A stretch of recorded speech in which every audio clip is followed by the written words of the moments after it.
Eman Bacosa Pacquiao ang bagsik ng kanyang kamao laban sa Indonesian na si Reynald Christian Kundimang nitong Sabado sa Bohol Cultural Center sa Tagbilaran City, Bohol. Sa 4th round pa lang, nagtapos na ang laban nang pabagsakin niya ang Indonesian boxer. Sabi ni Jillian sa kanyang online post, first time daw niyang manood ng boxing match at masaya siyang sinuportahan niya ang isang future world champ. Kapuso actress na si Jillian Ward, sinurpresa si Eman Bacosa Pacquiao.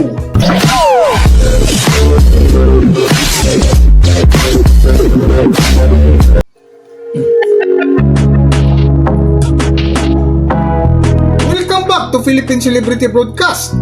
Trending at viral na naman ngayon sa mundo ng social media sina Jillian Ward at Eman Bacosa Pacquiao na kung saan muling kinakiligan ng sinurpresa ng dalaga ang boksingerong si Eman Bacosa Pacquiao nang lumaban sa Indonesian boxer. Bago nga lumaban si Eman Bacosa Pacquiao ay pinuntahan ito ni Jillian Ward kasama ang ina na parehong niyakap ni Eman Bacosa Pacquiao.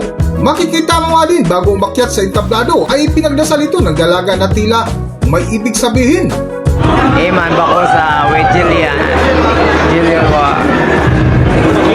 Jillian with Eman Bacosa.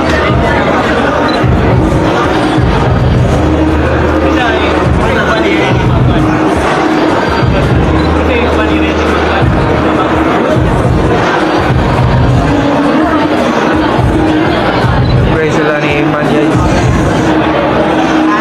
Jillian Ward.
Nakipagbakbakan nga si Eman Bacosa Pacquiao sa ibabaw ng luna ay tila hindi mapakali si Jillian Ward. Habang pinanood nito ang batang boksingero, nagkalaunan ay tumabi na lang kasama ang ina ni Eman.